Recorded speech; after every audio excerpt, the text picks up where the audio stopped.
Oi, pessoal, bom dia, bom dia, bom dia, bom dia a todos. Bom, hoje nós vamos começar, nós vamos falar, aliás, sobre o assunto, nossa, um dos assuntos mais importantes da física, né? Um grande pilar da física, que são as leis de Newton, beleza? Não preciso nem dizer o quão importante isso é, né? Bom, nós iniciamos a mecânica estudando cinemática. A cinemática é a parte da mecânica que descreve os movimentos. Ela vai discutir se o movimento é retilíneo, se o movimento é curvilíneo, se o movimento é uniforme, se o movimento é uniformemente variado, quais são, quais são as componentes da aceleração que o cara tem, não sei o quê. E agora a gente vai entrar na dinâmica. A dinâmica é a parte da mecânica que estuda as causas do movimento. Então, a dinâmica, ela estuda as causas do movimento. E o que causa movimento, gente, é força. E a gente inicia, então, pelo estudo das forças, beleza? Então, vamos lá. Vou colocar aqui a definição para Newton do que viria a ser força. Então, força para Newton, gente, é toda ação que produz aceleração. Então, força é toda ação que produz aceleração. E lá na cinemática, o que foi que nós aprendemos? Que a aceleração é uma grandeza vetorial, não é isso? Existe o vetor aceleração, e ela é dada por variação da velocidade pelo tempo. Então, a aceleração ela é o ΔV sobre ΔT, lembrando que velocidade também é uma grandeza vetorial. Então, força é toda ação que produz aceleração. E se eu tiver aceleração, o que isso quer dizer, gente? Isso mesmo. Se eu tiver aceleração, isso quer dizer que a minha velocidade está variando. Aí eu quero abrir um parênteses e conversar um pouquinho com vocês sobre aquela observação que eu escrevi ali. Então, força é toda ação que produz aceleração. E se tem aceleração, está variando a velocidade. Gente, velocidade é uma grandeza vetorial. Então, quando eu falo para você assim, a força produz variação da velocidade, as pessoas têm muito hábito de achar que tem que ser o módulo. Então, tipo assim, então se eu tiver força, a velocidade tem que aumentar ou diminuir, beleza? Mas não é bem assim. Como a velocidade é uma grandeza vetorial, só de mudar a direção dela, ela já está variando, certo? Então, por favor, que fique claro para todos. Tem forças que aumentam ou diminuem a velocidade, ok. Mas tem forças que mudam apenas a direção da velocidade. Mudar a direção já serve, gente. Porque a velocidade é vetorial. Então, se eu mudar a direção, eu estou mudando a velocidade. Se variou a velocidade, tem aceleração. O exemplo muito bom é quando o movimento é circular uniforme. Se vocês lembrarem lá de cinemática vetorial, aquele capítulo é fundamental, né? Se vocês se lembrarem lá de cinemática vetorial, vocês vão lembrar que no movimento circular uniforme, nós temos apenas aceleração centrípeta. E ela não aumenta nem diminui o valor da velocidade, ela só muda a direção, certo? Então, você percebe que é possível a velocidade manter o valor, né, não aumentar nem diminuir, e mesmo assim o cara ficar sob a ação de forças, ok? Basta que você mexa na direção da velocidade, tá? Então, beleza. Quantos tipos de força nós temos? Gente, nós temos dois tipos. As forças podem ser de contato, isso aqui é difícil de explicar, nossa senhora. Força de contato é aquela que exige o contato entre as superfícies, ok? Força de atrito, força normal, tração, tudo bem? Nossa, N exemplos, força elástica. Bom, e o outro tipo é a força de ação à distância, também chamada de força de campo, certo? Gente, o que é uma força de campo? Uma força de campo é aquela que não precisa do contato entre as superfícies para existir. Então, um exemplo muito bom é a força peso. Então, a força peso é a força com a qual a Terra atrai os corpos, assim, ou determinado planeta atrai os corpos que estão próximos à sua superfície. Você vê que a Terra ela atrai o objeto, mesmo o objeto não estando encostado na superfície da Terra. Então, é uma força que atua à distância. Um outro exemplo muito bom é força elétrica, né? Cargas de mesmo sinal elas se repelem, e isso ocorre à distância, não há necessidade do contato. E um outro exemplo bom é força magnética, né? Tudo bem? São as chamadas forças de campo, beleza? Vamos lá. Bom, dito isso, vamos começar então. Então, nós vamos falar das leis de Newton, e agora nós vamos começar pela primeira, a chamada lei da inércia. Gente, pelo amor de Deus, você tem que saber as leis decoradas, cara. Você tem que ter as leis decoradas, certo? Você tem que saber qual é qual, beleza? O nome e o enunciado. Primeira lei, lei da inércia. O que ela diz? Aí você tem que saber, certo? Ah, e a terceira lei, ação e reação. O que ela diz? Você tem que saber, beleza? Então, muito cuidado com isso, tá bom? Vamos começar. O enunciado da primeira lei é esse aqui, ó. Todo o corpo, vou destacar as palavras-chave, as expressões-chave. Todo o corpo em repouso ou em movimento retilíneo e uniforme, o famoso MRU, continua nesses estados, a menos que seja obrigado a alterá-los por forças aplicadas sobre ele. Gente, eu vou falar de uma outra forma que eu acho que fica mais fácil. Todo o corpo em repouso ou em movimento retilíneo e uniforme continuará nesses estados, a menos que seja, enquanto for, nula a resultante das forças que nele atuam. Então, todo o corpo permanecerá em repouso ou em movimento retilíneo e uniforme, desde que, agora sim, vai ficar melhor, desde que seja nula a resultante das forças nele aplicada. Então, gente, de maneira mais simples ainda, se a força resultante for igual a zero, se a força resultante em um corpo for igual a zero, das duas, uma, ou ele está parado, ou ele está em MRU, certinho? Então, gravem isso. Se a força resultante em um corpo for igual a zero, ou ele estará parado, se ele já estivesse parado, ou ele estará em MRU, se ele já estivesse em movimento. Aqui eu tenho umas observações importantes a fazer. Primeira observação. Quando é que a força resultante em alguém é zero? Duas possibilidades. Ou não tem nenhuma força atuando nele, o que é uma possibilidade assim, muito remota, ou então ele tem várias forças atuando, mas essas forças se anulam, tudo bem? Beleza. Aí, agora vem a observação. Gente, tem muito aluno que acha que se a força resultante for igual a zero, o corpo tem que parar. Não, gente, pelo amor de Deus, cara. Isso não tem nada a ver, pelo amor de Deus. Como tem aluno que comete esse erro?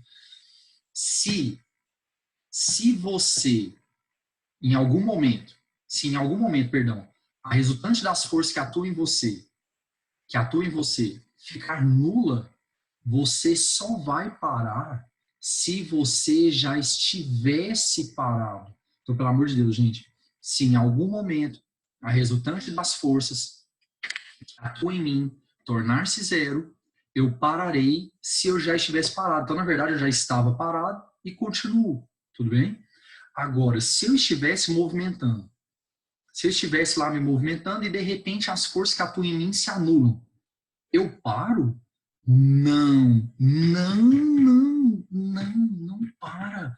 Você não vai parar. Você vai continuar movendo. Só que você continuará movendo obrigatoriamente em movimento retilíneo e uniforme. Mas tem muito aluno que acha que quando a resultante é igual a zero, o cara para. O cara para. Não. Certo? Quer ver um exemplo para ver como é bizarro esse raciocínio? Esse raciocínio de que anularam as forças, eu tenho que parar. Olha o exemplo, gente, para ver o tanto que é bizarro isso. Eu vou saltar de um avião, certo? Aí eu vou lá e salto. Com resistência do ar, beleza? O que vai acontecendo? O que é que vai acontecer? Eu vou caindo e à medida que a minha velocidade vai aumentando, a resistência do ar vai aumentando. Nós vamos ver isso lá em atritos, tá bom? Chega um momento em que a resistência do ar torna-se igual ao peso, certo? Quando a resistência do ar ficar igual ao peso, as forças vão se anular, certo? E a gente fala que o cara atingiu a velocidade máxima na queda. É a chamada velocidade limite. Mas para esses alunos, não. Para esses alunos, quando a resistência do ar for igual ao peso, o cara para, porque ele acha que se a resultante for igual a zero, a gente tem que parar. Então você está caindo, de repente, parou. E eu não preciso de paraquedas. Eu não preciso. Você só tem que avisar a galera do avião para voltar para te buscar, porque você está preso no ar. Certo? Você está preso. Não, cara, queria descer. Cadê a graça? Cadê a graça de ficar parado aqui no ar? Entende? Olha que bizarro esse raciocínio. Bom, então, voltando lá. Chama a galera do avião, né? Tem que chamar. Gente, era assim? Era só para eu cair um pouco e ficar parado? Bom, olha só. A primeira lei de Newton é conhecida como lei da inércia. Vamos falar um pouquinho sobre essa tal de inércia. Inércia, gente, é um conceito abstrato, certo? É uma propriedade que os corpos têm de resistir às mudanças de velocidade. Então, deixa eu falar um negócio para vocês. Quando você está parado, você oferece ou não uma certa resistência para ser posto em movimento? Sim. E quando você está em movimento, quando o corpo está em movimento, ele oferece ou não uma certa resistência para ser brecado? Com certeza. Então, a inércia é a grandeza associada a essa dificuldade em tirar alguém do repouso ou colocar um cara que estava em movimento em repouso, certo? Inércia, gente, é um conceito abstrato, tá bom? Mas existe uma grandeza que está diretamente associada a ela. O nome dessa grandeza é massa. Massa. Então, vamos lá. Todos concordam, eu acho que isso é bem tranquilo. Quanto maior for a massa do corpo, mais difícil é para tirá-lo do repouso e mais difícil é para freá-lo, não é verdade? Então você tem um sofá de 100 quilos, um sofá de 500. É óbvio que o sofá de 500 é mais difícil. Ah, mas é porque a força de atrito é maior. Tá, não estou discutindo isso. Eu estou discutindo qual é a grandeza que faz com que torne-se mais difícil. É a massa. Porque quanto maior a massa, maior o peso. Maior a normal, maior a faixa, certo? A faixa estática máxima. Da mesma forma, se você quiser frear, por exemplo, um Fiat Mobi e um caminhão, obviamente é muito mais difícil frear o caminhão, certo? Tudo bem? Então a gente fala então que a massa ela é a medida da inércia. Por favor, massa é massa, inércia é inércia, certo?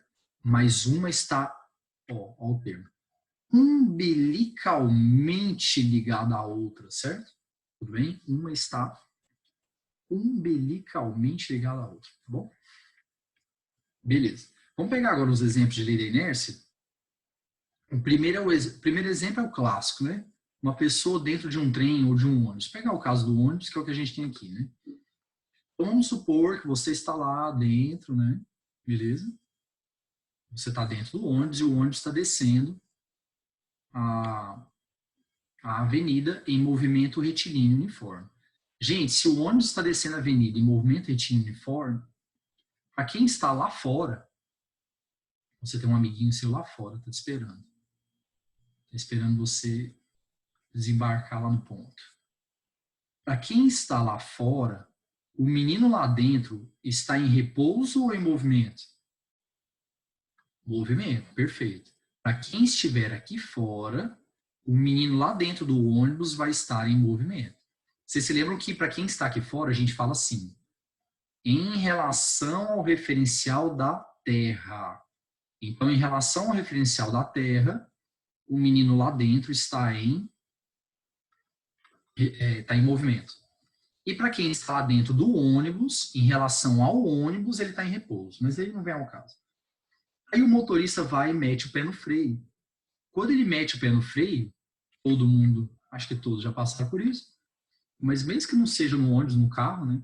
Se você nunca andou de ônibus, no carro você sente que você é projetado, né? Então, na hora que o cara mete o pé no freio, se você não estiver segurando ali, você já viu, na galera, certo? Na hora que ele mete o pé no freio, você vai para frente. E a explicação é dada por uma palavra. Por que você vai para frente? Você vai falar com uma palavra só. Inércia. O cara vai para frente por inércia, porque ele quer manter o seu estado de movimento. Então ele estava em movimento e quer manter esse seu estado, certo?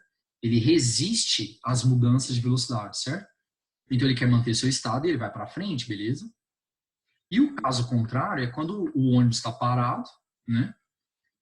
E então vamos lá, gente, se o ônibus estiver parado, para quem estiver aqui fora, em relação ao referencial da Terra, o menino lá dentro também está parado, não é isso? Então, em relação à Terra, o menino lá dentro também estará parado, certo? Aí o motorista vai e acelera. Gente, quando o motorista acelera, o que é que acontece? A gente fala assim, a galera costuma falar assim, o fulano vai para trás. Não, gente, o fulano não vai para trás.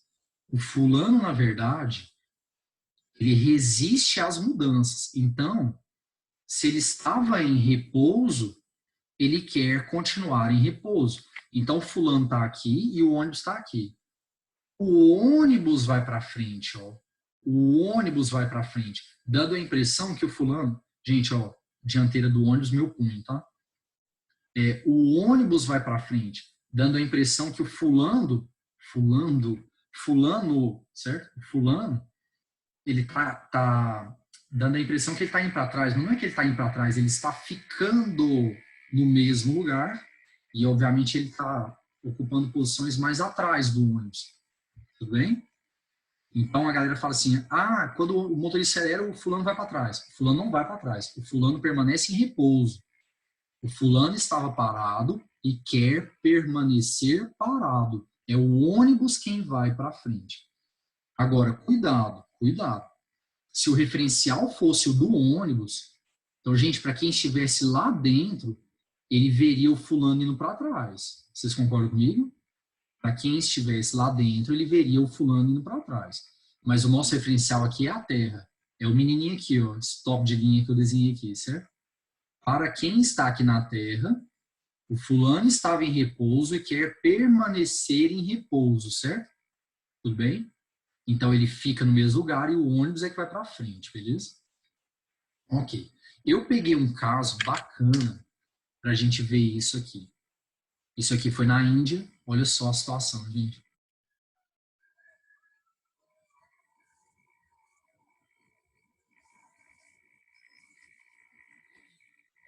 Isso aqui é para a gente... É lógico que o nosso sistema de transporte é ridículo e ele tem que ser melhorado. Mas isso aqui é para a gente ver... Não, ele tem que ser melhorado demais. Mas isso aqui é para que vocês vejam que tem coisa pior. Tem coisa pior. Você viu a situação ali na Índia, ônibus vazio, tranquilo, galera lá no teto para poder ficar mais à vontade, né? E aí tem uma motinha com dois caras e o cara simplesmente freia. E o motorista do ônibus mete o pé no freio e a galera, por inércia, vai para frente. Eu vou passar o vídeo de novo, quero que vocês reparem em um cara que está lá em cima de calça branca. Reparem em um cara que está lá em cima de calça branca. Quer ver? Olha ele ali, gente. Ele cai certinho na moto. Mais ou menos, né? Ele cai com a virilha, né? Ele cai com a virilha na moto, cara. Então, além de ir para frente, deu uma pancada, certo? Beleza, vamos lá. Próximo exemplo. Cinto de segurança. Nossa, aqui, gente. Isso aqui já caiu 30 milhões de vezes. Se você errar, cara, chama o fiscal, certo? Fiscal, vem aqui, por favor. Fiscal, tá. É a do cinto, né? Beleza, pode me entregar. Pode me entregar, porque a do cinto você tá de palhaçada comigo, né? O cinto é o exemplo clássico de aplicação da primeira lei de Newton ou lei da inércia. Gente, a intenção do cinto é bem óbvia. É evitar que você projete-se quando o cara freia. Você está andando de carro, acontece alguma coisa, tem que dar uma freada e você, por inércia, vai e o cinto então te segura, certo? Hoje em dia, os carros são obrigados, por lei, a fabricarem cintos de 3 pontas. Então, é o que passa por aqui, ó. Antigamente, os carros não tinham não havia essa exigência. Então, muitos cintos eram de 2 pontas, que é aquele que só tem a fivelinha, só passa a fivela assim. O cinto 2 pontas, ele é um perigo, cara, porque ele não resolve. Ele impede que o seu quadril projete, mas ele não segura o tronco. Aí você tá lá de boa, cabecinha no para-brisa, certo? Ele é um perigo, ele é um perigo.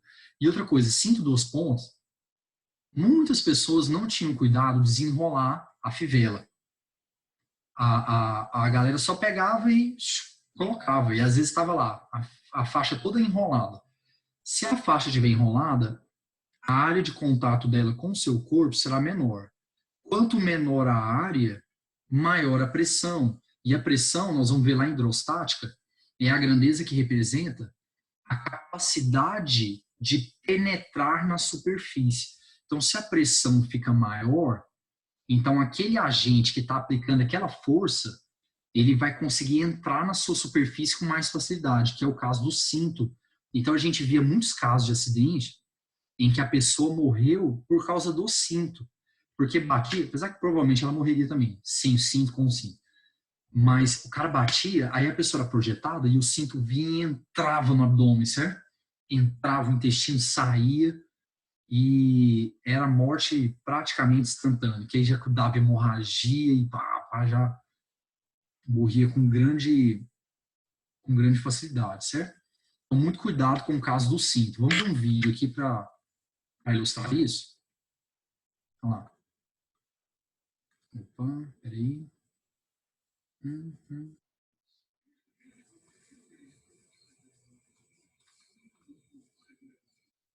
Gente, olha as imagens dos testes. Com o cinto, sem o cinto. Aliás, todos estão com o cinto.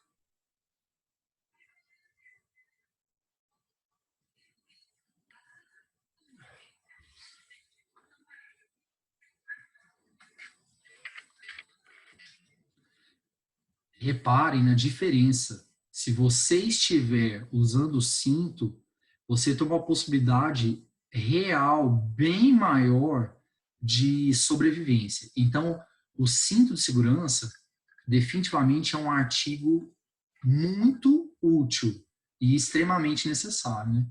Hoje em dia, eu acho que todo mundo já acho que de tanta gente usar, né? Já tem aquela, fica até inseguro, né? Quando tá sem cinto. Você entra no carro e tal, sem cinto, tirando o banco de trás, né? Banco de trás a gente nunca lembra, deveria lembrar, né? Mas quem tá no banco da frente fica muito inseguro sem o cinto. Eu acho que já é uma coisa até natural, né? Terceiro exemplo, indivíduo saindo pela tangente. Gente, nós discutimos isso na cinemática vetorial quando eu falei sobre um caso que aconteceu comigo na Kombi do Manuel, certo? Está lá na videoaula de cinemática vetorial. Vamos discutir aqui de novo. Olha só. Então, vamos supor que você tivesse um carro e que seu carro não tenha porta, certo? Então, tire isso aqui. Seu carro não tem cinto, certo? E o banco está lambuzado de gel. Então, o banco está só o gel, certo? Para que o atrito fique mínimo entre sua calça e o banco, beleza? Você se lembra que a velocidade instantânea é um vetor tangente à trajetória, não é isso? Então, gente, quando o carro vai fazer a curva, então o carro vai fazer a curva à esquerda, né? À medida que ele vai fazendo a curva, o que a velocidade vai fazendo? Aqui, ó. A velocidade é um vetor tangente à trajetória. Então, a velocidade, ela vai tangenciando até ficar para a esquerda também, junto com o carro, que é óbvio, né? Porque o carro, ele tem aquela velocidade, certo? Beleza. Vamos supor que devido a essa situação, sem cinto, sem porta, puro gel, certo? Você escapasse do carro bem aqui, ó. Então, na hora que o carro estivesse fazendo a curva, você iria escapar bem ali. Gente, para quem está aqui fora, para o referencial da Terra, você tem a mesma velocidade que o carro. Então, você tem essa velocidade aqui, ó. Não é isso? Você tem essa velocidade aqui. Velocidade é um vetor tangente, consequentemente, você sairá pela tangente. Tudo bem? Então, você vai sair pela tangente. Um ligeiro lançamento horizontal, beleza? Certo? Ligeiro eu falo porque a altura não é grande. Certo? Um lançamento horizontal. Beleza? Então, é isso que vai acontecer. Tá? Então, você, por inércia, segue seu estado de movimento. Então, não tem nenhuma força conseguindo te segurar, peso anula com a normal, o atrito é desprezível. Então, você, por inércia, ó, mantém seu estado de movimento, beleza? Vamos ver um exemplo, então. Um exemplo bacana. Aqui. Olha lá. Esse cara manda bem. Ó.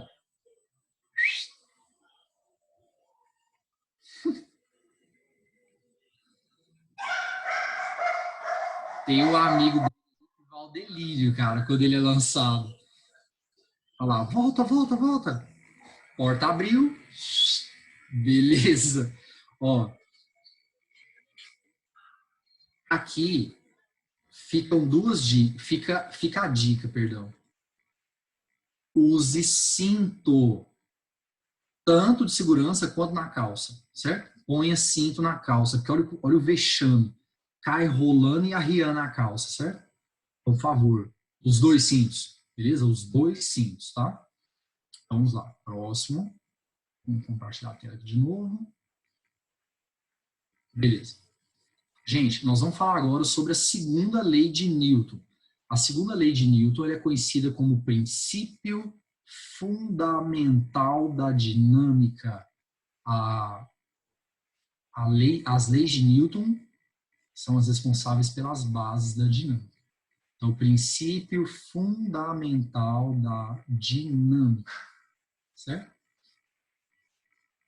Então, vamos lá.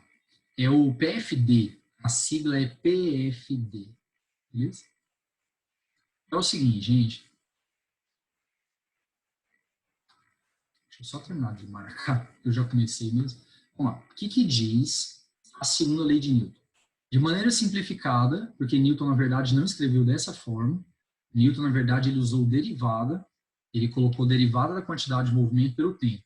Derivada, aliás, foi um artifício matemático criado pelo próprio Newton. Tudo bem? Para poder continuar a teoria dele, porque a teoria dele estava travada. A teoria dele estava travada porque faltava um artifício matemático. Aí ele foi lá e criou a derivada, certo? Há controvérsias. Os matemáticos citam uma outra pessoa, tudo bem? Como o criador da derivada, beleza? Mas sem diferente. Bom, vamos lá. Então, de acordo com a segunda lei, nós podemos dizer que força resultante é igual a massa vezes a aceleração. Nossa, eu nem preciso dizer o tanto que isso aqui é necessário, né? Isso é bobagem, né, cara? Forma de bobagem, quase nunca uso. Por que eu sou obrigado a aprender isso? Então, força resultante é igual a massa vezes aceleração. Temos observações importantes a fazer aqui. Primeiro, vocês repararam que tem seta aqui na fórmula, né? O que eu estou querendo indicar com isso? O que eu estou querendo indicar é que força e aceleração são grandezas vetoriais e que elas têm que ter obrigatoriamente a mesma direção e o mesmo sentido. Então, gente, pelo amor de Deus, quem é que cria a aceleração mesmo que a gente viu no início da aula? Força, só que no caso é a força resultante. Então, a aceleração que o corpo vai ganhar, ela tem que ter a mesma direção e o mesmo sentido da resultante das forças que atuam no corpo. O que, aliás, eu acho que é meio óbvio, né? Gente, você tem 4 forças atuando no cara. A resultante delas dá para a direita, certo? Então, o cara vai ganhar uma aceleração para a direita. Acho que isso é um tanto óbvio, beleza? Por favor, lembre-se que na hora de fazer cálculo, a seta não entra, certo? Isso aqui é só para que você perceba que são grandezas vetoriais que têm que ter mesma direção e mesmo sentido, porque não existe massa negativa, né? Mas na hora de fazer o cálculo não entra, hein? colocou seta na hora de fazer conta, você deixa explícito para o fiscal uma determinada limitação intelectual, tudo bem? Beleza? Ok. Qual é a unidade oficial de força, gente? Gente, a unidade de força, vamos lá. Unidade oficial de massa é o quilograma. A unidade oficial de aceleração é o metro por segundo ao quadrado. E esse cara ficou conhecido como Newton, que é a unidade do sistema internacional, certo? Tudo bem? Então, a unidade oficial de força é o Newton, tá bom? Só existe o Newton como unidade, gente? Não. Vou citar uma outra aqui, depois vou citar mais uma. Essa unidade aqui caiu na prova do Evangélica uma vez, derrubou muita gente, cara. Muita gente nunca tinha ouvido falar. Existe um sistema chamado CGS, que significa centímetro, grama, segundo, certo? No sistema CGS, a massa é dada em grama e a aceleração é dada em centímetro por segundo ao quadrado. E esse cara ganhou um nome, ele foi chamado de DINA, cujo símbolo é o DYN. Daí vem... Opa, peraí, que eu errei aqui. Gente, daí vem a palavra dinamômetro. A palavra dinamômetro ela é derivada de dina. Ó, o que quer dizer o sufixo mômetro, metro? Esse mômetro é medidor. Então, dinamômetro, medidor de dinas, e dina é uma unidade de força. Então, o dinamômetro é o aparelho que mede força, certo? Aparelho que mede força, tá bom? E esse cara é o dinamômetro, tá? Ok. Vamos só fazer um teste aqui. Gente, eu não me lembro, sinceramente, não me lembro de vestibular cobrar DINA. Eu tô falando isso aqui para minha consciência ficar leve mesmo, tá? Vamos aproveitar o gancho aqui, que quem tá na chuva para molhar, né? Quanto vale, perdão, 1 Newton em dinas e vice-versa? Então vamos lá. Quero transformar de dina para Newton, quer ver? Vamos lá, gente. Quem que é um dina? Um dina é igual a 1 grama. 1 grama, não é 1 grama, hein? Pelo amor de Deus. 1 grama é capim. Vamos lá, então 1 dina é 1 grama vezes centímetro por segundo ao quadrado. Não é isso? Quero transformar para Newton. Então, o que eu tenho que fazer? Passar de grama para quilo, de centímetro para metro, né? Então, vamos lá. Como é que você passa de grama para quilo? Multiplique por 10 a menos 3, não é isso? 1 grama equivale a 10 a menos 3 quilo. Lembre-se que qualquer dúvida é só fazer uma regra de 3, né? 1 quilo, 1000 gramas, 1 grama, X. E de centímetro para metro, nós vamos, como diz o pessoal ao telefone, estar multiplicando por 10 a menos 2, não é isso? 10 a menos 2 metro por segundo ao quadrado, não é? Qualquer dúvida, regra de 3. 1 metro, 100 centímetros, não é isso? 1 centímetro, X. Gente, 10 a menos 3 com 10 a menos 2 vai dar 10 a menos 5. 10 a menos 5 quilograma vezes metro por segundo ao quadrado, que é o Newton, não é?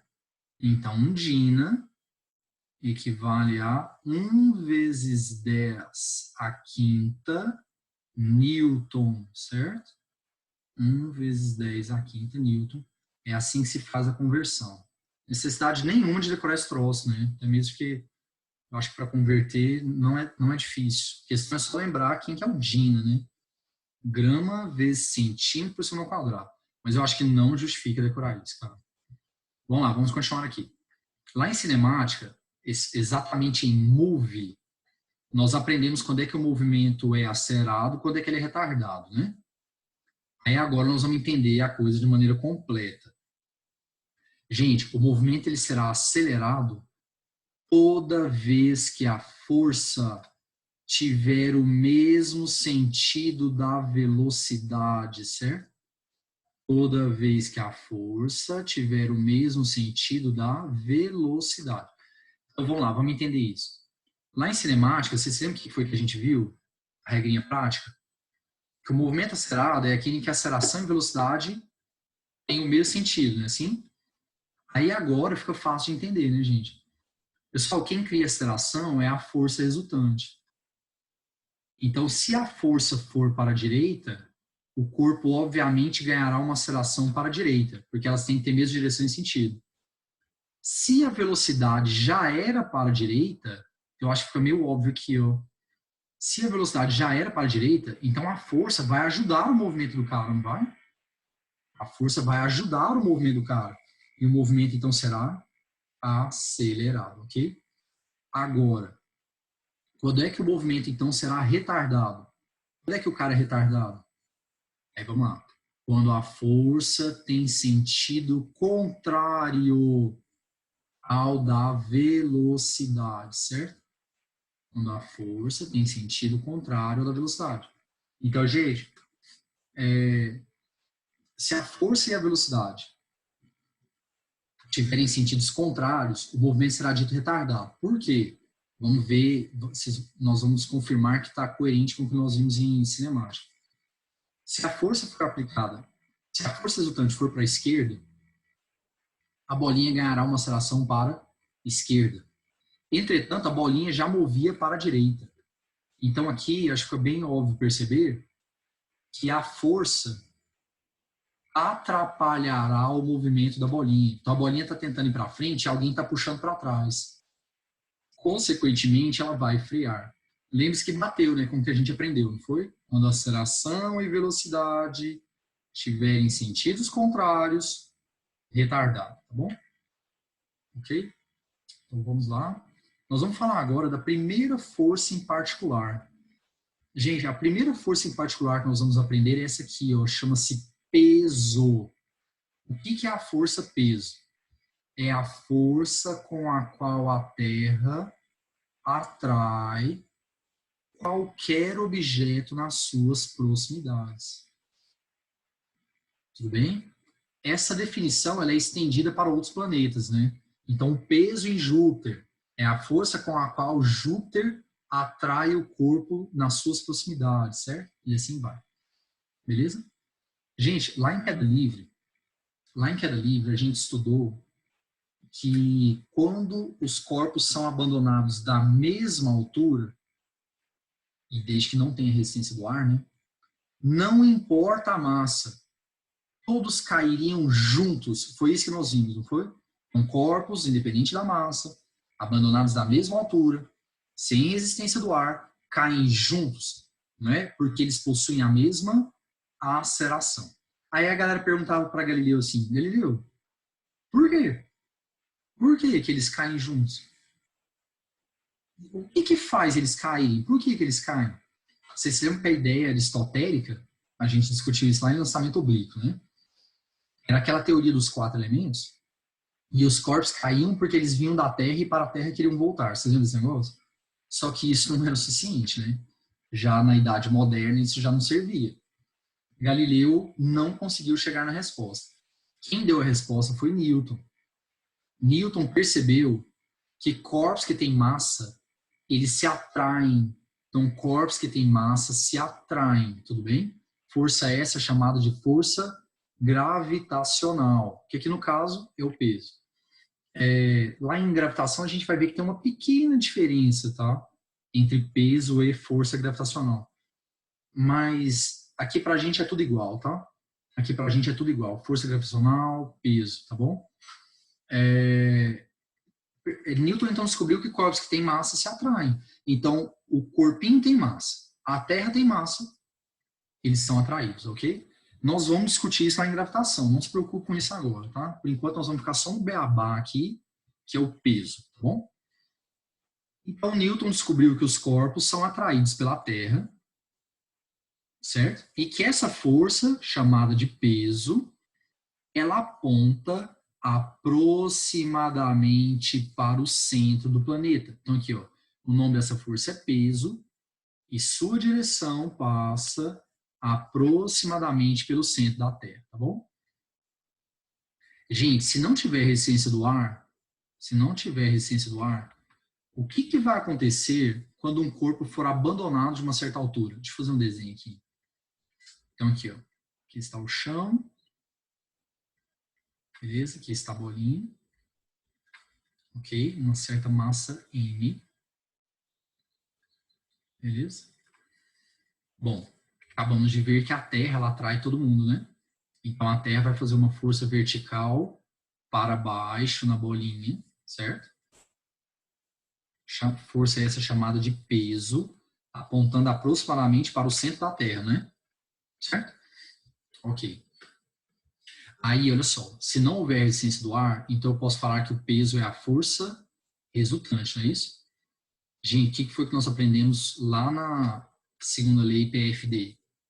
Que força resultante cria aceleração. Então, a força-peso, ela será responsável por criar uma aceleração. A aceleração que o peso cria, a aceleração que os corpos ganham quando são abandonados, foi chamada de aceleração da gravidade. Então, o peso ele é responsável pela criação da aceleração da gravidade. Tudo bem? Porque força é toda ação que produz aceleração. Então, acho que agora fica tranquilo entender por que a gravidade é vertical para baixo, né? Porque ela tem que ter a mesma direção e o mesmo sentido da força resultante. Então, os corpos caem devido à ação do peso e eles ganham uma aceleração que é igual à gravidade. Então, vamos lá. Então, força resultante igual a m vezes a. Aí a força resultante ali, no caso, é o peso, né? E a aceleração que os corpos adquirem devido ao peso foi chamada de gravidade. Então, aqui está a fórmula, ó. Peso igual a mg. Peso igual a mg. Aí, de novo, né? Pouco útil, fórmula pouco usada, né? Desnecessária, não há necessidade de saber, né? Pelo amor de Deus. Isso é ironia, né? Acho que todos entendem a brincadeira. Então, peso é mg, tá bom? De novo, não há necessidade de colocar a seta. Eu coloquei ali só para indicar que são vetores de mesma direção e sentido. Mas aí, olha só, se eu colocar a seta e for calcular, vou ter que botar entre barras, hein? Porque na hora do cálculo, ou tira a seta, ou mantém a seta e barre o cara, tá bom? Lembrando que a gravidade na superfície da Terra, ela vale aproximadamente 10 metros por segundo ao quadrado, tá bom? Beleza, então vamos lá. Continuando agora, nós vamos ver uma outra unidade de força. Nós vimos o Newton, vimos o Dina. Agora nós vamos falar do KGF, que significa quilograma força, certo? Vamos lá. Gente, o que é o KGF? KGF é o peso, olha a definição, peso de um corpo de massa igual a 1 quilo, certo? Então, um KGF é o peso de um corpo de massa 1, onde a gravidade vale 9,8. Então, vamos fazer aqui? Vou fazer no cantinho aqui. Só o peso é mg, né? Certo? Peso é mg. A massa do cara é 1, né? E a gravidade é 9,8. 1 vezes 9,8 vai dar 9,8. A unidade é o Newton. Então, olha só. Então, o peso de um corpo de massa 1 kg equivale a 9,8 newtons. Ou a gente arredonda para 10 normalmente, né? E isso é 1 kgf. Então, 1 kgf é aproximadamente 9,8 newtons. Mas se, graças a Deus, os vestibulares, quando colocam isso, eles arredondam para 10. Tá bom? Beleza. Vamos lá. O Marco 30 tá bom aqui. Eu acho isso aqui bem mais legal, cara. Bem mais legal. Bom, vamos falar agora da terceira lei. Nossa. Caramba, essas 3 leis são demais, cara. Demais, demais, demais. Aqui em casa eu tenho um quadro de Newton. Tá lá na... Fiz de decoração, ficou legal. Cara. Newton e Einstein, para mim, estão em outro patamar. Depois vem todos os outros, mas Newton e Einstein, eu acho que eles têm que ter uma sessão separada. Aqui, vamos lá. Então agora, ação e reação. Vamos lá, gente. O que diz a terceira lei de Newton, ou lei da ação e reação? Se um corpo A, vou destacar tudo, exerce uma força F1 em B, então B, por reação, estou destacando bem aqui, né? Alinhado, certinho. Então B, por reação, exercerá uma força F2 em A, tal que F2 igual a menos F1. Gente, por favor, vocês repararam que tem seta ali, certo? Porque são grandezas vetoriais. E o que o menos quer dizer para vetores? Estou aguardando a resposta. O que o menos quer dizer para vetores? Perfeito. Sentido contrário. Então vamos lá. Então vamos interpretar isso aqui. Se o corpo A fizer uma força F1 em B, então B fará uma força F2 em A de sentido contrário, tá vendo? Então B fará uma força F2 em A de sentido contrário, mesmo valor. O valor das duas é o mesmo, porque o menos é só para indicar sentido contrário. Então, mesmo valor, mesma direção é óbvio, que para ter sentido contrário tem que ser mesma direção, né? Então, direção horizontal, só que um é para frente, outro é para trás. Agora, deixa eu falar o enunciado clássico, né, que a gente costuma. A toda ação corresponde uma reação de mesmo módulo, mesma direção, sentidos contrários e que atuam em corpos diferentes, pelo amor de Deus. Se você observar bem ali a definição, a F1 ela atua em B, a F2 atua em A. Então, eu vou repetir. A toda ação corresponde uma reação de mesmo módulo, mesma direção, sentidos contrários e que atuam em corpos diferentes, ok? Bom, gente, então vamos discutir um exemplo para a gente poder detalhar melhor isso daí. Esse exemplo aqui é muito bom, clássico, exemplo clássico. Então vamos supor que você tem um cara, certo? Aqui está ele, e ele está empurrando a parede. Ele está fazendo uma força na parede para a direita. Nomeá-la-ei F. Essa força vai ser a nossa ação.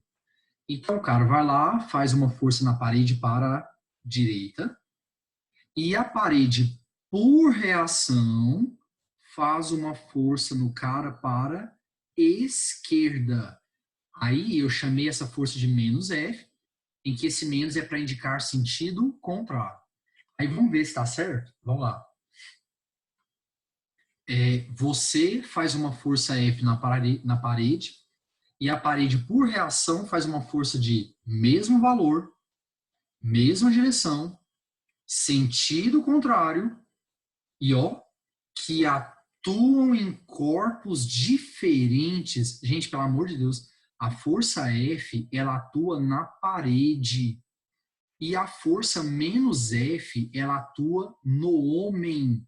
Pelo amor de Deus, o que eu vou falar aqui agora é fundamental. Um par, ação e reação, nunca vai anular. Então, eu vou repetir. Forças que compõem um par, ação e reação, não se anulam. Isso é impossível, porque atuam em corpos diferentes, a não ser que considerasse os dois corpos como um só. Coisa que a gente vai fazer lá em quantidade de movimento. Mas ele é outra coisa, nem sofra com isso. Por favor. Então, forças que compõem um par, ação e reação, elas não vão se anular. Porque uma é em um, a outra é no outro, tudo bem? Aí vem a pergunta boa. Pergunta boa. Por que a parede não sai do lugar? se tem uma força F sendo feita nela? Bom, acho que essa daí é a resposta meio óbvia para todo mundo. Porque a parede está ligada ao chão, que faz uma força resistindo àquilo, não é isso? Não existe... Opa, peraí que eu errei aqui. Então, você empurra a parede para a esquerda, mas a parede está ligada ao chão, e o chão ele vai fazer uma força. Empurra a parede para a direita, né? Perdão. Você empurra a parede para a direita, e a parede está ligada ao chão, e o chão vai fazer uma força que vai segurar a parede. Tudo bem? Beleza. Agora, e no caso do homem? Gente, por que quando o homem vai lá, faz uma força na parede, e a parede, por reação, faz uma força nele, por que ele não vai? Por que ele não vai para o outro lado? Aí tem muito aluno que fala assim, primeiro, ó, as respostas que eu uso. Elas se anulam, elas quem, cara? Uma é na parede, a outra no homem. Não falou nada com nada. Ah, é porque ela é pequena. Como assim ela é pequena? A ação e reação têm o mesmo valor. Se o cara fizer uma força de 100 newtons na parede, a parede vai fazer 100 newtons nele. O valor é o mesmo. O valor é o mesmo. Por que então que o homem não faz isso? Ó, vai para o outro lado. Gente, o homem só não vai para o outro lado porque existe uma coisa atuando nos seus pés que chama-se atrito. Mais precisamente, opa, deixa eu apagar porque do jeito que tá ali não vai ficar bom. Mais precisamente no tênis dele, né? Mas ele tá ligado ao tênis. Então, quando a parede faz uma força no homem para a esquerda, surge um atrito entre os pés do homem e o chão.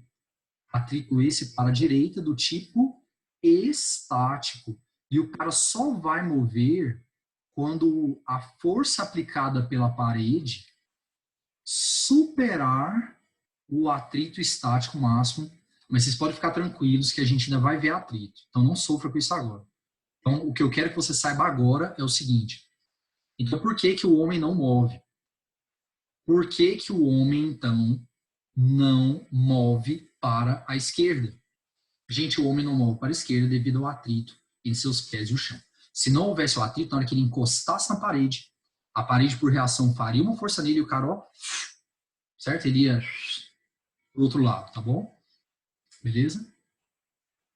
Então tá. Continuando. Eu peguei uma figura com vários exemplos de ação e reação, então, para a gente discutir aqui. Para ver se dá uma fortalecida nesse negócio. Então, vamos lá, gente. Aqui, primeiro, um carro movendo.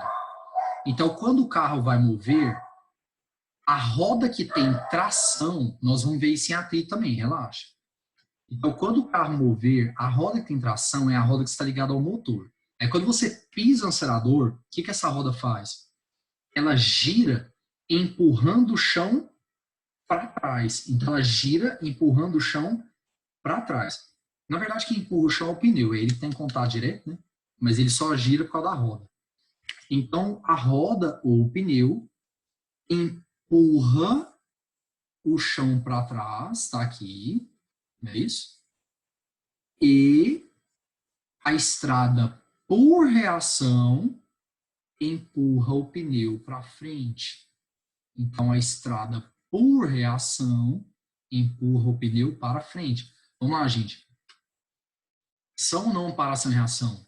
Sim. Gente, se você quiser saber se forças formam ou não paração e reação, você vai usar uma coisinha boa, que às vezes os alunos acham que ela vale só para o dia a dia, ela não vale para cá.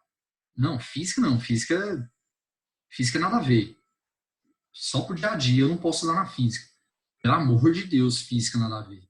Você vai usar uma coisa chamada bom senso. Tem muito aluno que eu percebo que falta bom senso. Às vezes você vai perguntar assim, para onde que é a força? Aí o cara tá indo para frente, ele me bota uma força para trás. Nossa, as coisas meio assim. Então falta bom senso. Então vamos usar o bom senso?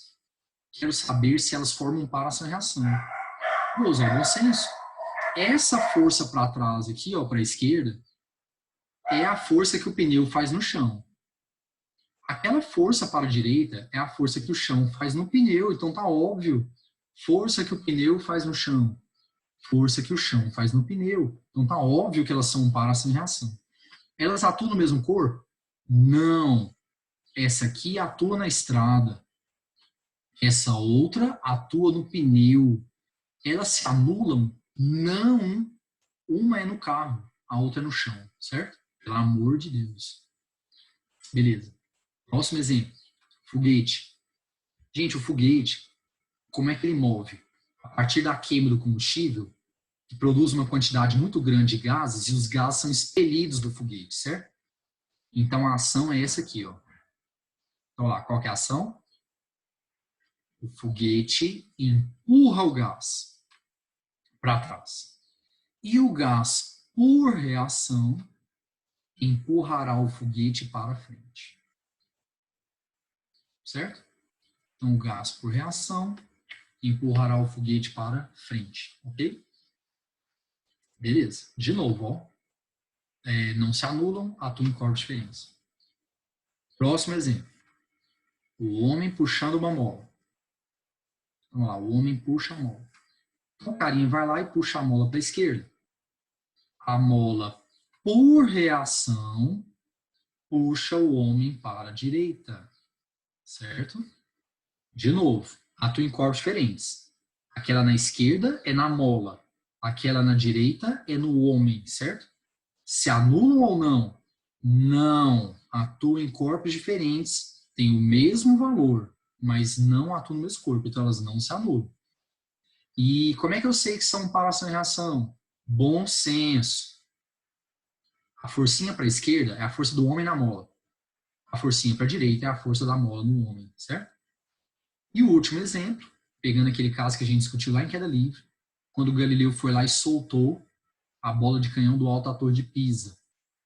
Vamos lá, o que é que a Terra faz mesmo?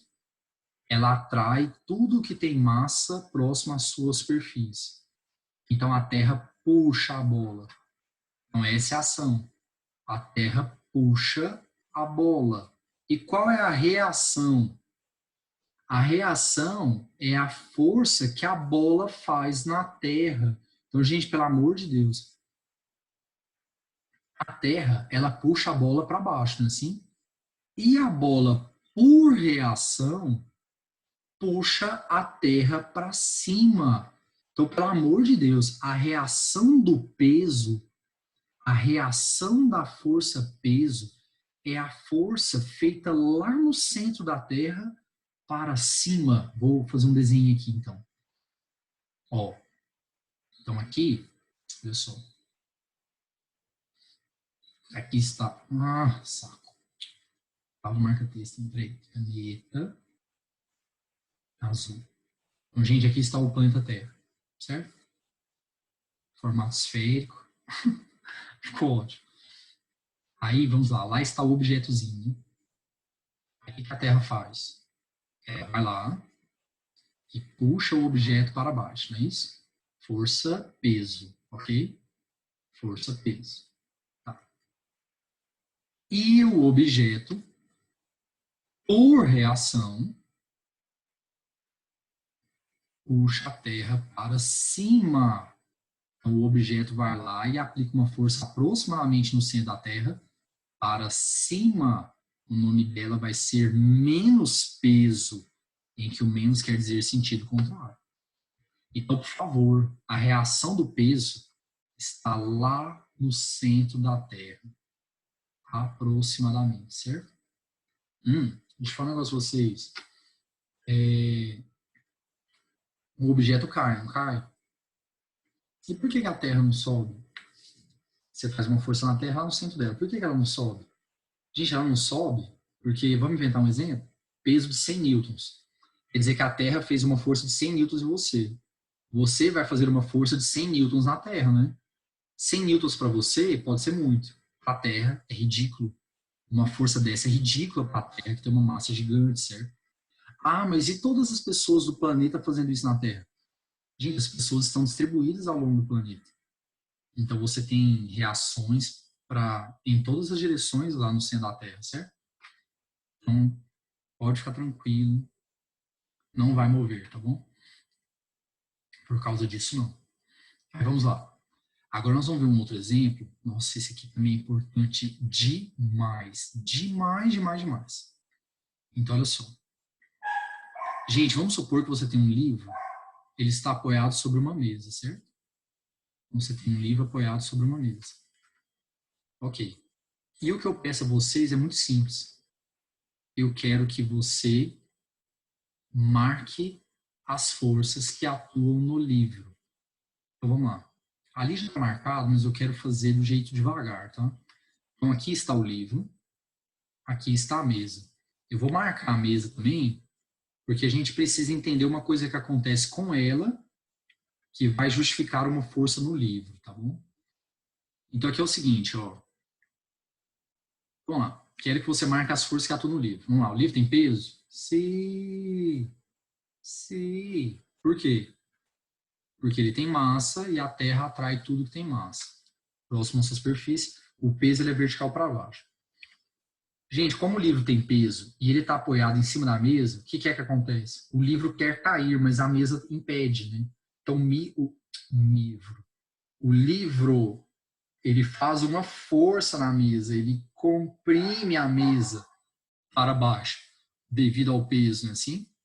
Então, devido ao fato de o livro ter peso, ele quer descer e a mesa não deixa. Então, ele está ali, ó, fazendo uma força na mesa para baixo.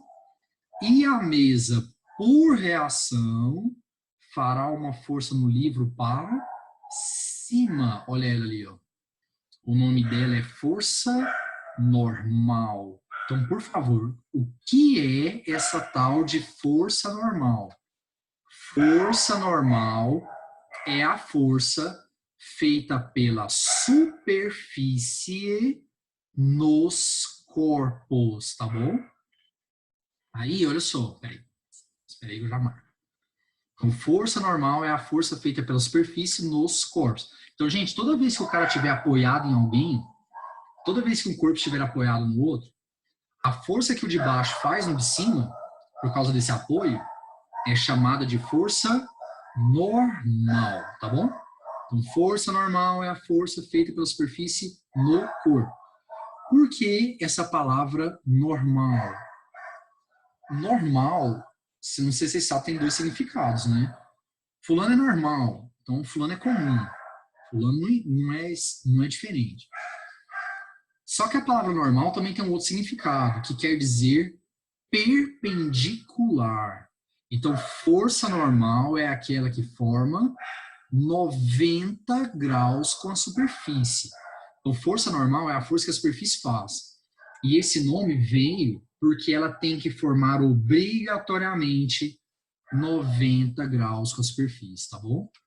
Eu vou pedir um grande favor a vocês. Não use o que eu vejo a galera usar. Isso, assim, isso não é obrigatório, tá, gente? Mas eu gostaria muito que você fizesse assim. Não escreva normal desse jeito, ó. N. Esse é um pedido que eu faço, porque eu acho que fica muito esquisito, cara. Então, eu viro para você e falo assim, fulano, calcula normal para mim. Aí você vai lá e coloca assim, ah, tá, normal igual a 100 newtons. Quando você escreve desse jeito, ainda fica melhor, né? Porque você colocou ali força e unidade. Mas ninguém escreve com seta, cara. Eu mesmo acho que é perder tempo. A galera coloca assim, ó. E olha que coisa esquisita. N igual a 100N. E eu vou falar um negócio com vocês. Eu já vi essa proeza matemática aqui, ó. Certo? E detalhe, o que foi que sobrou desse lado? Zero. Para ficar melhor. Então, daquele lado ali sobrou o zero. Certo? Então, eu peço que não façam desse jeito. Escrevam FN, certo? Que aí fica uma coisa bem clara, certo? Ah, aquilo ali é força normal. Aquilo ali é Newton. Então, fica bem claro, tá bom? Bom, gente, aí olha só. Se essa força feita no livro foi chamada de Fn, então a outra ali, ó, será a menos Fn. Por que a outra vai ser a menos Fn? Porque elas são para ação e reação. Como é que você sabe, professor?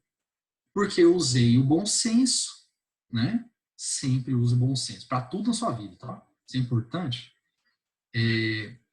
Então, vamos lá. O bom senso me diz o seguinte, Fn é a força que a mesa faz no livro. Então, essa outra aqui embaixo, que é a força que o livro faz na mesa, será a menos Fn, certinho? Então, força que o livro faz na mesa. Força que a mesa faz no livro. Deixa eu fazer uma pergunta, gente. Elas se anulam? Sim ou não? Fn e menos Fn se anulam? Lógico que não. Uma é na mesa e a outra é no livro, certo? Elas não vão se anular, ok? Elas não vão se anular, tá? Isso não faz sentido, tá bom? Beleza? Ok. Outra pergunta. Pessoal, o livro está parado, não tá? Se o livro está parado, a gente pode falar que as forças que nele atuam têm que se anular, não é isso? Conclusão, força normal é igual ao peso. Então, se te pedisse para calcular normal, você colocaria normal é igual ao peso. Porque a força normal ela não tem fórmula. Diferentemente do peso que é mg, normal ela não tem fórmula. Então, nesse caso, ela é igual ao peso. Tudo bem? Beleza? Então tá. Aí vamos continuar aqui então nossa discussão, que é o seguinte.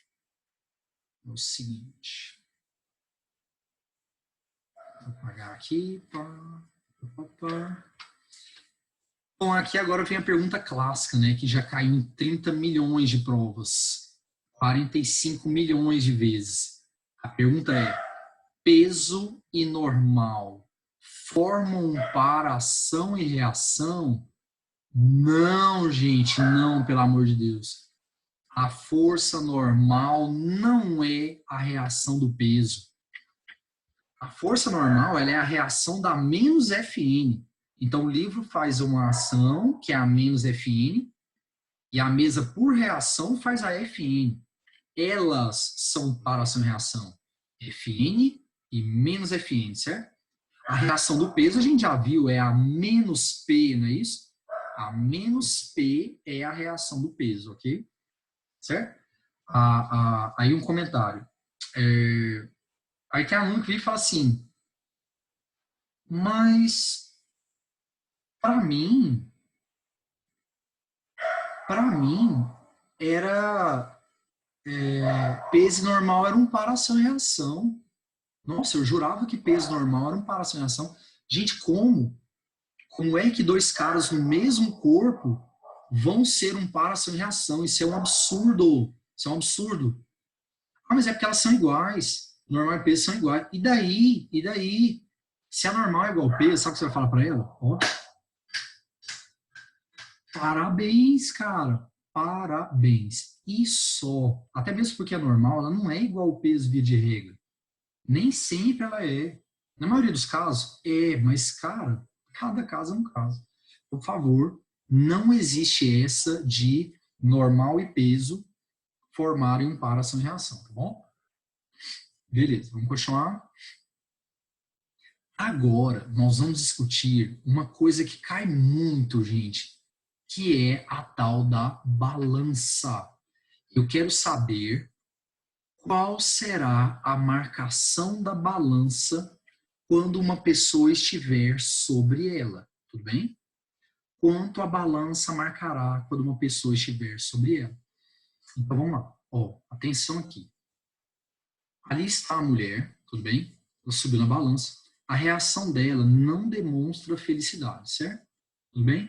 Nesse período quarentena, eu sugeriria a todos não subirem na balança. Deixa ela lá, certo? Deixa ela lá, você já tem muito problema. Não compensa. Não compensa. Deixa ela na dela, certo? Você fica na sua. Você fala para ela, fica na sua aí. Tô na minha, tô de boa, não estou te ofendendo, certo? Mas, como o povo fala na rua, né? Mas ofenderei. Bom, então lá está a mulher, aqui está a mulher, certo? E ali está a balança. Gente, devido ao peso, o que é que vai acontecer? A mesma coisa que a gente discutiu ali no slide anterior. A mulher, ela tem peso, não é isso? E devido ao peso, ela vai fazer uma força na balança para baixo, certo?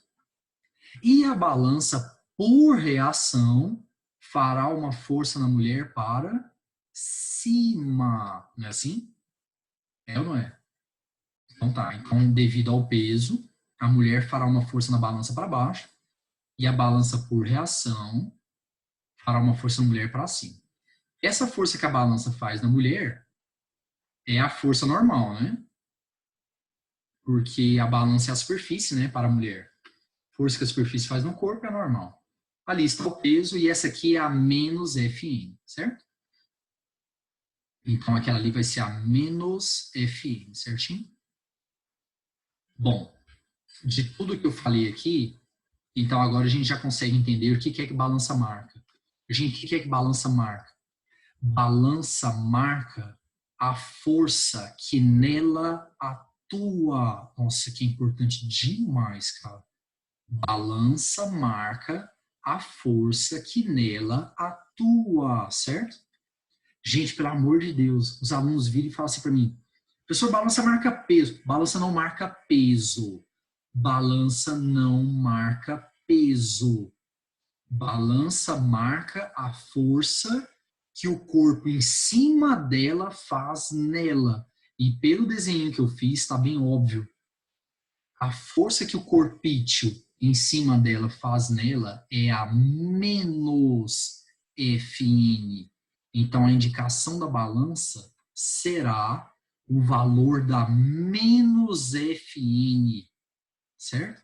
Então, pelo amor de Deus, gravem isso. Balança marca a força que nela atua, feita pelo corpo que está em cima dela. Ali no caso, o corpo que está em cima dela, a mulher, ela é responsável por essa força aqui, ó, a menos Fn. Então, a balança vai marcar menos Fn, certinho? A balança vai marcar menos Fn, tá bom? Certo? Beleza. Então, que fique claro para todos. Então, aqui eu até coloquei aqui, ó, indicação da balança, módulo da menos Fn, certo? É o valor, né? O menos não entra no cálculo, certinho? A balança vai marcar o valor da menos Fn. Às vezes, o que a balança marca, você não acredita, né? Certo? Cabe a você aceitar ou não. Você vai virar e vai falar assim,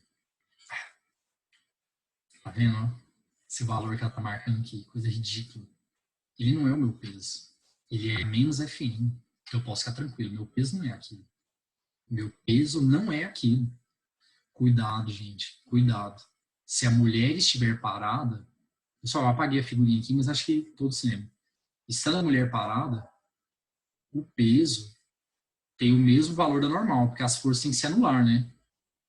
E a menos Fn, obviamente, ela tem o mesmo valor da Fn, né? Porque elas são para ação e reação. Então, estando a mulher parada, a balança marcará a menos Fn, que é igual a Fn, que é igual ao peso. Por isso que os alunos têm o hábito de achar que balança marca peso. Mas a balança marca peso nesse caso, balança parada, sem nada ao redor, porque nós vamos fazer um exercício da Estadual de Maringá, a pessoa apoia a perna na cadeira. Eu já vi também pessoa com bengala. Então você vê que a balança ela marca o peso em situações comuns, mas isso não é obrigatório. E de novo, não é que ela marca o peso, ela marca uma força com valor igual ao peso. Mas já são coisas diferentes, certo? São coisas diferentes, tá bom? Beleza? E o caso clássico é o do elevador. Tá, vamos lá. Vamos discutir o elevador. Então, agora a gente já bateu na tecla aí sobre o que balança a marca, né? Então, agora nós vamos, como diz o povo ao telefone, estar discutindo o elevador, certo? Então, vamos lá, gente. Pessoal, vamos supor que você tem uma pessoa sobre uma balança, tudo bem? E essa balança está dentro de um elevador. Situação bem dia a dia, né? É aquela coisa bem do dia a dia. Quando você entra nos elevadores dos prédios comerciais aqui em Goiânia, o que você encontra é uma balança. Então você está lá, uma balança do lado, certo? E uma televisãozinha do outro para você ver as notícias e tal. É isso que a gente encontra aqui em Goiânia, certo? Então, beleza. Então tá, então vamos supor que você tem uma pessoa e uma balança e esse conjunto está dentro do elevador. Como a gente acabou de discutir, o cara tem peso, não é isso? Aí, devido ao peso, ele faz uma força na balança para baixo, né? E a balança, por reação, fará uma força no cara para cima, ok? Beleza. Essa aqui é normal, aquela ali é a menos Fn, e a marcação da balança é a menos Fn, né? A balança marca o valor da menos Fn, certinho? Tudo bem? Bom, então, vamos lá, vamos começar a discutir os casos. Primeiro caso, elevador em repouso ou em MRU. Gente, se o elevador estiver em repouso ou em MRU, eu preciso que vocês se lembrem da primeira lei de Newton. Aliás, não, melhor. Preciso que vocês se lembrem lá de cinemática vetorial. Vamos lá. Se o cara estiver em repouso, aceleração é zero, né? Ok? E lá em cinemática vetorial, nós vimos que no MRU não tem aceleração, nem tangencial, nem centrípeta. Então, se o cara estiver em repouso, a gente aprendeu que se o cara estiver em repouso ou em MRU, a força resultante nele tem que ser quanto? Zero. Foi isso que nós aprendemos na primeira lei. Deixa eu até acrescentar aqui. Ó. Então, nós aprendemos lá na primeira lei que toda vez que um cara estiver em repouso ou em MRU, a força resultante será zero. Não é isso? Gente, se a força resultante é igual a zero, o que foi que nós aprendemos na segunda lei? E se a força resultante for igual a zero, a força resultante é m vezes a, né? Então, a aceleração será zero. Não é isso? Então, se a força resultante for igual a zero, a aceleração será igual a zero. Quais são as forças que atuam no menino? Normal e peso. Se a força resultante for igual a zero, essas duas forças têm que se anular. Então, a normal tem que ser igual ao peso. Então, pelo amor de Deus, toda vez que o elevador estiver em repouso ou em MRU, a marcação da balança será igual ao peso. Porque balança marca menos Fn. A menos Fn é igual a Fn. E a Fn é igual ao peso. Então, nesse caso, o elevador marcará corretamente. O elevador não, a balança. Ela vai marcar corretamente. Ela vai marcar um valor igual ao seu peso. Lembrando que lá no display, a balança não joga peso. Ela pega o valor que ela encontrou e divide por G. Não é isso? Porque se você pegar e dividir por G, dividindo pela gravidade, você encontra a massa. Certo? Peso é mg. Eu tenho, por exemplo, 75 quilos. Gravidade 10, então meu peso é 750. Certo? A balança, gente, ela foi fabricada para situações normais, né? Não para dentro de elevador, beleza? Então a balança, ela faz esse cálculo, ela divide por G. Porque ela deduz que você está numa situação normal, que você subiu nela e está de boa. Sem bengala, sem elevador, nada. Então ela pega aquele valor, ela deduz que é o seu peso, e divide por G e joga a massa na tela, certo? Só que a gente sabe que às vezes isso vai dar errado. Porque o valor que ela marca é a menos Fn. E a menos Fn nem sempre é igual ao peso, não é isso? Então tem que tomar muito cuidado com isso, tá? Ok, continuando aqui, vamos para o segundo caso agora. Gente, o segundo caso é o elevador subindo acelerado. Gente, se o elevador sobe acelerado, vamos lá, está subindo acelerado. Quais são as forças que atuam no menino? O menino tem normal, tá aqui, e o menino tem peso, né? Se o elevador sobe acelerado, é porque a aceleração é para cima, é ou não é? E a gente viu que a aceleração ela aponta para onde for a força resultante. Então, se o elevador sobe acelerado, a aceleração é para cima, consequentemente, a força resultante é para cima, consequentemente, a força que apontar para cima tem que ser maior do que a que aponta para baixo. Então, nesse caso, nós teremos que a força normal será maior que o peso. Eu acho que é um jeito mais simples de pensar, né? Sim, não é mais simples, mais direto. Se o cara tá subindo para cima acelerado, então a força para cima tem que ser a maior, certo? Eu acho que esse é um tanto óbvio, certo? Tudo bem? Então, vamos lá. Gente, vetores de mesma direção em sentidos contrários. Como é que a gente faz a resultante? Perfeito, subtrai. Então, normal menos o peso é igual a massa vezes a aceleração. Então, força normal menos mg é igual a ma, não é isso? Gente, se vai passar um menos mg para lá, fica mais, você vai colocar o m em evidência. Então, a força normal ela vai ser m que multiplica g mais a. Lembrando que o que a balança marca é a menos Fn. E o valor da menos Fn é o mesmo da Fn, certo? Então, aqui está a maneira de se calcular a força normal. Tem necessidade de decorar isso aqui? Lógico que não. Se o cara me pedir a leitura da balança, eu vou lá e coloco. Força normal menos o peso igual a m vezes a. Certo? E aí eu acho normal. Então, quanto a isso, não há necessidade alguma, tá, de você decorar esse troço. Ah, e lembrando que no display da balança não é isso que vai sair, né? A balança vai pegar esse valor aqui que ela encontrou. Aí a balança acha que você está num lugar normal, né? Vai pegar esse valor e vai dividir por G. Tudo bem? Gente, eu quero fazer a pergunta. Nesse caso, a balança marca mais ou menos do que você tem de verdade. Olha lá. A balança vai marcar mais. Porque ela vai marcar a normal e a normal é maior que o peso. Não é isso? A normal é maior que o peso. Ok?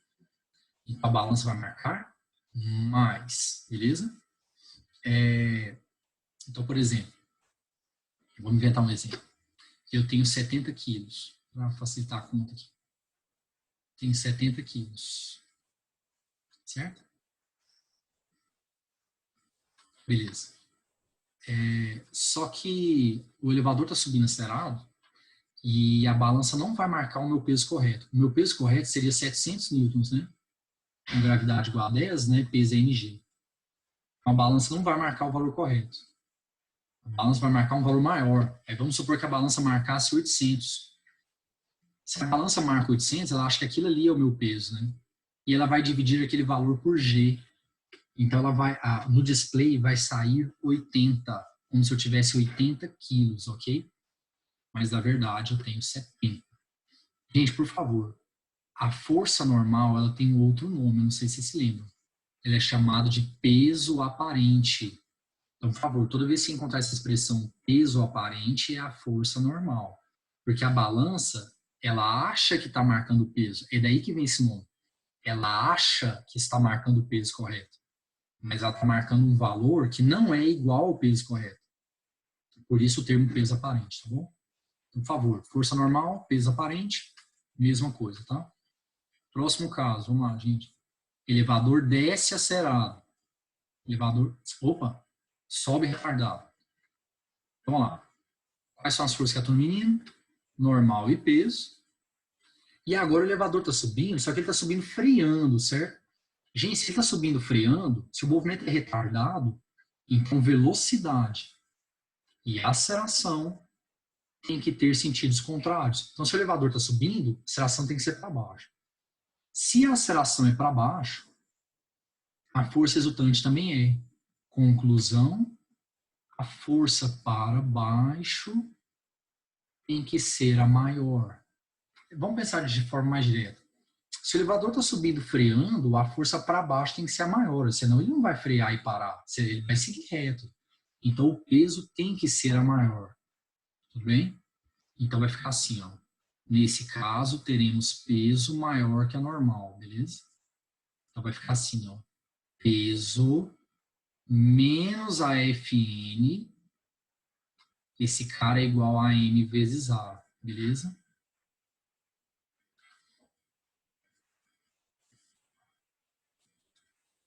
Peso menos a Fn é igual a m vezes a.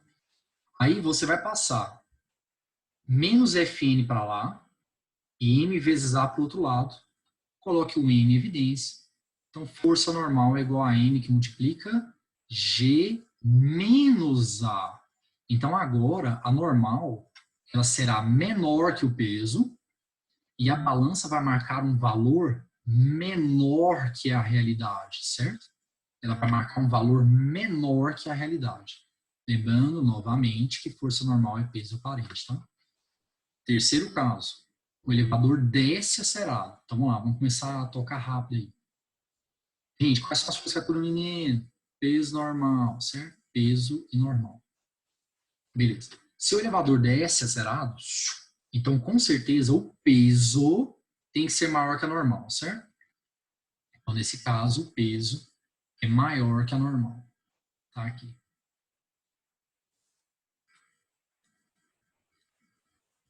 Beleza. Então, vai ficar vetores de mesma direção, sentidos contrários. Subtrai, né? Um peso menos a normal é igual a m vezes a. E a gente vai cair no mesmo caso do anterior, né?